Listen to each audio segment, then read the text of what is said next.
Hey guys, and how about we watch Ryu vs Jin Death Battle? Now, admittedly, fighting game characters are not my strong suit, but I do already know that there's quite a difference in power here. At least when you factor in their super forms, there's a very, very distinct difference in power. Jin is the type of person who will sprout his devil wings, fly up into space, and shoot a death laser to destroy a city. I don't know if he's done that. He probably hasn't done something like that, but I know he's capable of doing something like that, or at least I'm pretty sure. I guess I shouldn't be definitive about the things I say because I'm not definitive about the characters. Ryu is on a much lower level, and I honestly feel bad for Ryu because this will be his second loss. It'll put him in the same boat as Shadow. Lose twice, probably will never come back. I mean, never say never and all that good stuff, but I really doubt that they'll bring Ryu back anytime soon. I can't think of anyone else that he would reasonably go up against. Ryu vs Jin was the big one that I heard everyone talking about, at least as far as Ryu goes. Yeah, I don't know about their martial arts styles, or I should say, I don't know if in their base form Ryu has a chance, or maybe he's even better than Jin. I don't know. All I know is that Jin will almost definitely win once super forms are incorporated. But, you know, it's not up to me. It's up to these guys. And I might get it right, I might get it wrong. I don't know. But either way, let's start our show.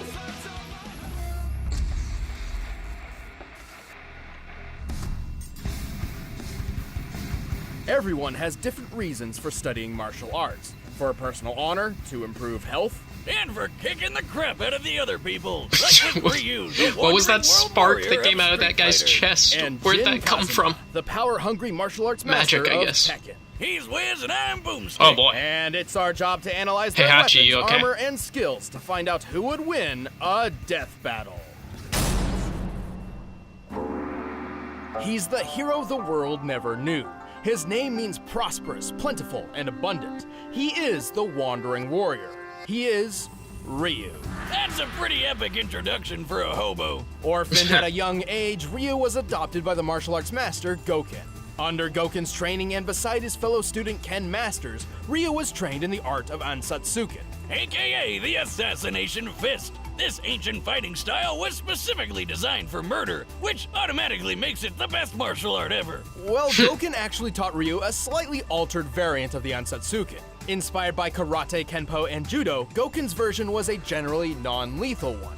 Oh, lame. But the deadly side of the Damn. martial art lived on in Goken's brother, Akuma, Stick. who would ultimately prove to be Goken's downfall. One day, Ryu and Ken returned to their dojo to find their master dead. Kind of. He got better later. But Ryu didn't know Oh, that, yeah, so he I swore forgot, to wander and the earth, put his perfecting spirit abilities somewhere else or until something he like could that. take down Akuma himself. With the Ansatsuken style, Ryu is a master at close-quarter combat. With such techniques as the Shoryuken uppercut and the flying hurricane kick, he can take down most foes in mere seconds. He's like a living helicopter of pain, but he can also use his ki as a weapon, firing a fireball of energy from his palms. Say it with me, Hadouken! Goken's version of the Ansatsuken also taught Ryu several defensive techniques, including the skill to parry most other attacks with precise timing. And with all these awesome powers Yeah, no, he of could do whooping that. ass, Ryu eventually made his way to the World Warrior Tournament. With his skills, Ryu quickly reached the top of the competition. For the title of World Warrior, he faced his toughest opponent yet, Sagat. Who ended up beating the shit out of him. But Sagat was surprisingly a pretty good sport, so when he thought the fight was over, he offered Ryu a hand up. And in that moment, something dark swelled from within Ryu's consciousness. I feel so bad for A force Sagat. so fierce and destructive, he couldn't contain it, and he lashed out. With an enraged shout and an explosion of blood, Ryu emerged as champion over Sagat's near-dead body. Ryu's dark side had been unleashed. This was the Satsui no Hado. A violent inner force so extreme, its name actually means surge of murderous intent. If I remember ever that. knowingly father a child, I know what I'm naming him. Under Is it? the influence of the Satsui no Hado, Ryu falls I into an feel so bad uncontrollable for that rage kid. known Just as takes a trip evil, to Japan. where his physical and spiritual power skyrockets. He can even teleport and use Akuma's favorite technique, the Shungoku Satsu, which literally translates to instant hell murder. Okay, now I gotta have 2 kids that I care about. The Shungoku Satsu, or the Raging Demon, is a fatal move which attacks the very soul of its victims with the gravity of all their past sins. To make them die 1,000 deaths. But while the Satsui no Hado is a manifestation of Ryu's dark side, he has achieved balance with the light. This is called Mu no Ken, or the power of nothingness. Wait, that doesn't make any sense. What's he gonna do with nothing? By focusing on mental and spiritual refinement and detachment, Ryu has achieved the ultimate state of being. This begets a power strong enough to match and even surpass the Satsui no Hado. Oh yeah, that's how Goken survived Akuma's hell murder attack. And Oh, now was it? Ryu's got the same power. Look at him Oh, go. nice. With all this power, Ryu's performed some incredible feats. Aside from winning the World Warrior Tournament, he's dodged bullets, destroyed skyscrapers, and survived Balrog's Gigaton blow. Yeah, remember him from that boxing match we did? He's strong enough to kill an elephant in 1 punch. Ryu is so tough that he's survived getting impaled. And when he goes evil mode, he can just walk through gunfire. He's strong enough to lift this enormous boulder over his head. By estimating the boulder's volume compared to Ryu's height and assuming a sandstone composition, we can determine it must weigh at least 36 tons. Oh, well, that's There's cool. a guy sitting on top of the boulder, and he's lifting his own boulder. Man, Oro's cool. While Well, I mean, Ryu's he's fighting levitating record it, it's isn't not quite the perfect, same. His wins far outnumber his losses. He's defeated his friend Ken, the dictator M. Bison, and even a genetically engineered super warrior named Seth. But those were just pit stops compared to his frequent battles with Akuma. And if you don't know, Akuma shattered an island with a single punch, split Ayers Rock in half in Australia, and jumped to the ocean surface from 4,000 feet below in 3 seconds while destroying a submarine. That's I'm about sorry. 3,000 miles per hour, by the way, and I guess he just powered through the bends. Yeah, he's definitely final boss material. And so, years after Akuma's attack on his foster father, Ryu faced him for the final time. And with the power of Mu no Ken on his side, Ryu was victorious. All in a day's work for everyone's favorite Street Fighter. You had the power to actually defeat that beast. Now show it to me. This power is not your defeat. This is the power to push forward. If you met Jin Kazama when he was just a boy, you wouldn't figure he'd grow up to be one of the most dangerous men to ever live. Unless I mean, you isn't that already the knew case about for his everyone? Super deadly and super crazy family. Jin was raised by his single mother, who taught him the Kazama family-style martial arts after his father abandoned them. Story of my life. No, really, those training days with Mama Boomstick were some of the best times of my life. One day, Jin's mother sensed a great evil approaching. She told him that if anything were to happen to her, he should seek out his grandfather, Heihachi Mishima. Right on cue, a big-ass ogre showed up and attacked him. When Jin came to, his mom and Shrek were nowhere to be seen. What? Don't you hate it how moms are always right? Thankfully, it wasn't too difficult for Jin to find Heihachi. Yeah, he's super rich and has a really tall building. Kinda hard to miss. So rich, in fact, that Heihachi owned a multinational conglomerate empire with its own banking, weaponry, military forces, and, just for kicks, a martial arts tournament. Whoa! Why didn't Mom tell him about this? Time to collect. Heihachi is those oddly Christmas cool presents, for the Granddad. bad guy. Well, she also I don't forgot know. to mention that Heihachi is a terrible father who's obsessed with throwing his own son off cliffs. Like, for a Nobody's perfect, I rich, guess. for a Regardless, rich under supervillain, Heihachi's guidance, he's Jin's very, trained very and cool. perfected the Mishima Ryu fighting style. With 2 types of martial arts mastered, he's got all sorts of techniques that can pack a punch. Such as the flash punch combo and the electrically charged lightning screw uppercut. Or his famous 10-hit combo chain. Once he gets you stuck in his flurry of punches and kicks, you're not going anywhere until he finishes you off with a classic dragon uppercut. With these talents and a thirst for revenge, Jin entered his grandfather's King of Iron Fist tournament. There, he came face to face with the ogre once again. But instead of, interrogating him to find out what happened to his mother, Jin just killed him. Nice job, stupid. There goes the only lead you had. Yeah, nothing tastes better than sweet, sweet revenge. Or maybe Mom's cooking. Well, unfortunately, it didn't last long, because he got shot up by his grandfather. Oh, that son of a bitch! Mama always said never trust a bald man who tells his barber, "Give me the Wolverine." But Give Jin me the had a little Wolverine. surprise for Heihachi, and for himself, actually. Thanks Oh to boy. his family I line, didn't know he had a third eye. inherited the dreaded and parasitic Devil Gene. Which turns him into a flying, laser-shooting demon person. Now that's one genetic disorder you can sign me up for. News then. I've been working on an artificial digestible version of the Devil Gene myself. Oh yeah? Would that happen to be the chewy fruit candy in the blue bucket? What did you do? Well, my dog Jack Spaniels was wandering around scrounging for food as he does, and I was wondering why he suddenly grew horns and wings. You've got to be shitting me. Anyway, compared to his base form, Devil Jin's Why'd they strength, include speed, that? and That was from the durability are preview, better too. than ever. Devil Jin is strong enough to throw people dozens of feet and even smash them through walls. For this instance in particular, he's pushing Heihachi through the limestone wall of an Aztec pyramid. To do this, Jin must have struck the wall with force equal to at least 10 tons per square inch. Hell, Jin is stronger than this guy called Raven, who can toss around this giant war robot named Nancy. What? When compared to I'm real-life sorry, what? robots of similar size and accounting for additional weaponry and gear, this machine should weigh anywhere between 15 to 30 tons. Also, Jin is fast enough to dodge bullets and fly into orbit, And survive falling all the way back down. which puts his maximum flight speed over escape velocity. That's more than 25,000 miles per hour. He can even punch so fast he causes shock waves. That's right, Jin throws punches faster than the speed of sound. Remind me never to give him a high five. Totally reasonable considering his grandfather can catch bullets in his teeth from just 20 feet away. And surely Jin can do better than that. Heihachi doesn't even have the Devil Gene. That's right, the Devil Gene traces back not to Heihachi, but to Jin's grandmother. Who freaking rides tigers? As a result, Heihachi's son Kazuya inherited the Devil Gene and passed it on to Jin. Kazuya's powers are basically the same as Jin's, and he's shown just how far the devil form can go. He's shot a blast powerful enough to erupt a volcano and survived a satellite laser straight out of Independence Day. Oh boy. This is the same laser that once shot the robotic soldier Gunjack. By measuring the blast radius and resulting devastation, the laser's firepower appears to equal 3.7 megatons of TNT.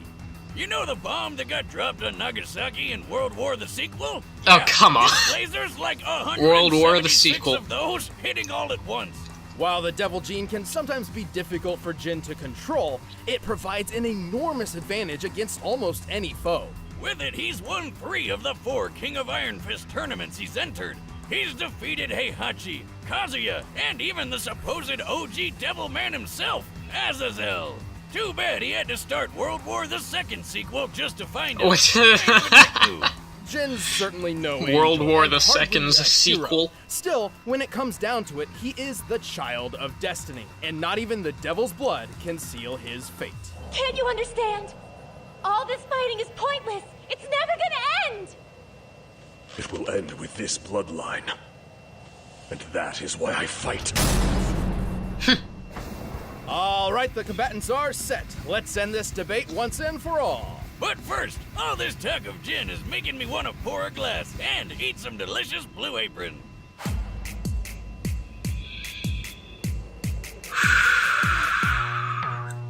Mushroom steak. Mushrooms. Raise the stakes.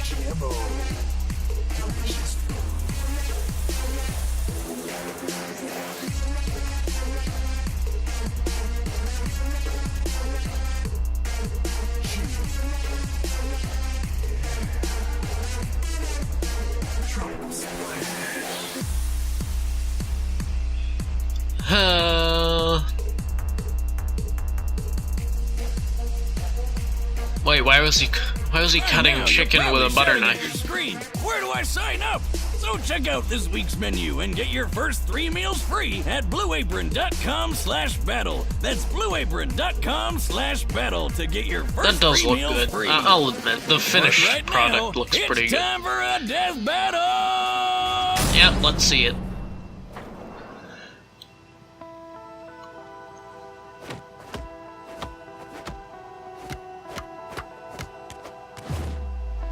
Oddly laggy.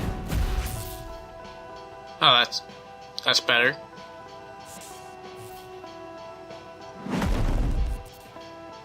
There's no way I can lose. Talk is cheap. The answer lies in the heart of battle.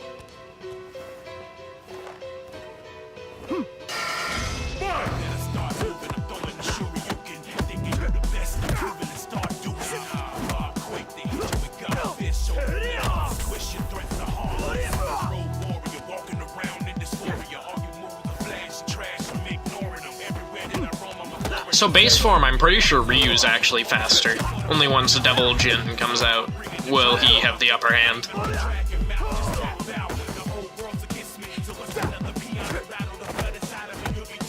I say that because Ryu's the one who dodged bullets in his base form.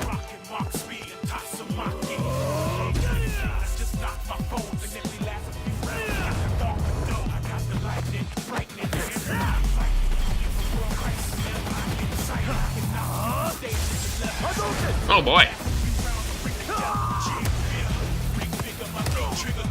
Wait, I'm sorry, what's that? Nothing I care about, I guess.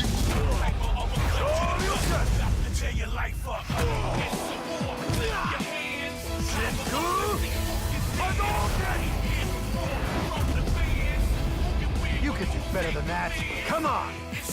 I shall show you fear. Out of my way!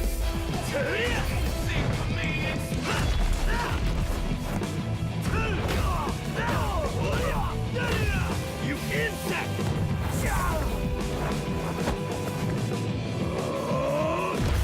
Oh boy. Yeah, I knew we would have to go to a bigger arena. Wait a second.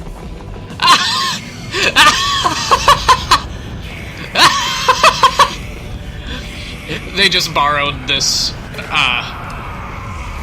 they borrowed the set piece from Ruby.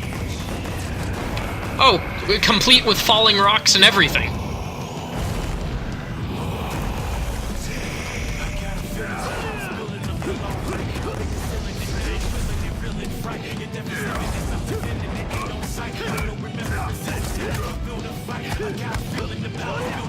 Oh boy. This actually is really cool.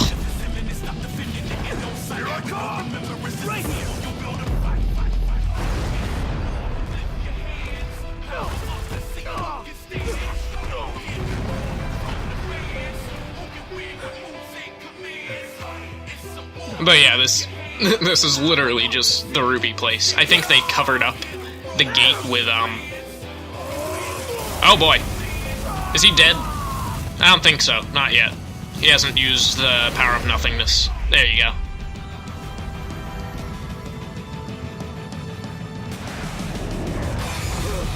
Is he gonna be able to win with this? Oh boy.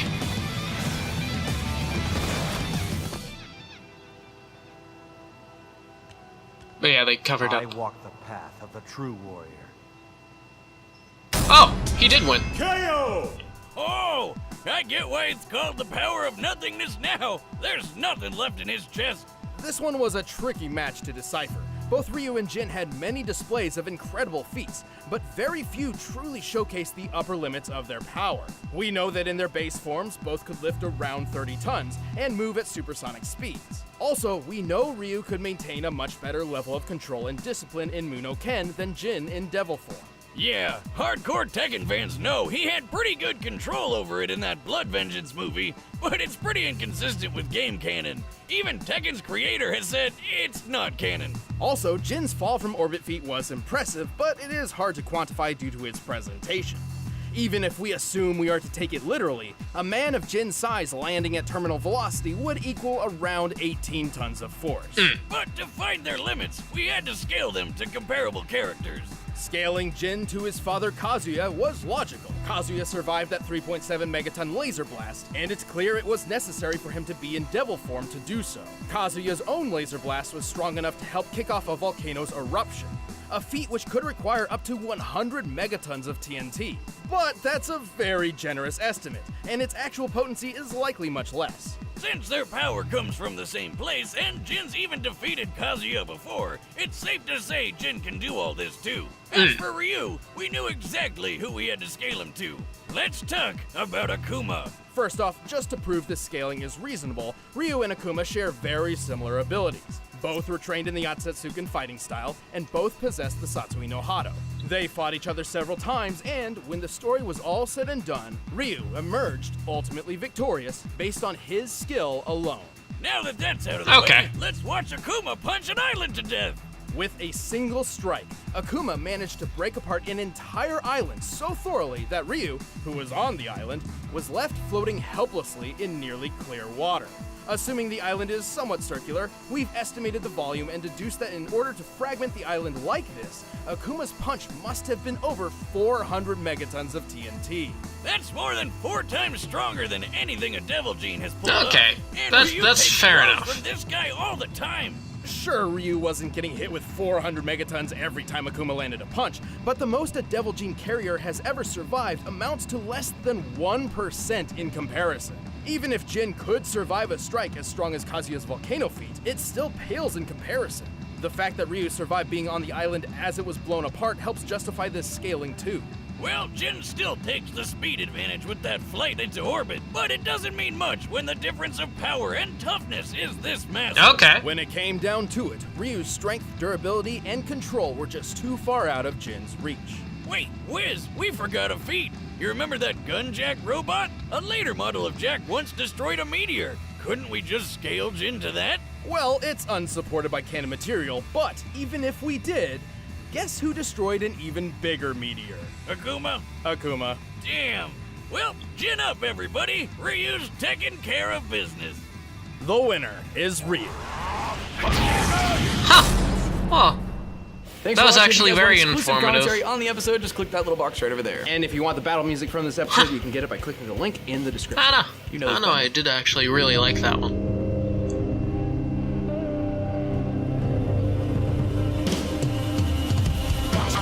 Samurai Jack. Ah ha ha! I did think this would happen. I'm sorry to. This is a bit unusual for me, but I actually do feel bad about this because I saw a lot of people talking about this, so I'm going to give apologies. I'm sorry to Leo Jackshish. I'm sorry to Thundercat. And I am sorry to Hobo Joe 2016 because I understand that you wanted different fights. From the beginning, this is the one I did expect to happen. Even though I was sort of rooting for Jack versus Kenshin, I really did expect Afro Samurai instead. And I don't know enough about Afro Samurai, so you know what? I'm not torn up about it. I'm excited to hear some stuff. We'll see how it goes. Okay, well, past that, I'm genuinely very surprised that Ryu won this fight, but at the same time, I don't have a problem with it. Again, I'm not connected to either of these characters. I've just been told of all the ridiculous things Jin has done, and I haven't seen Ryu do any of those ridiculous things.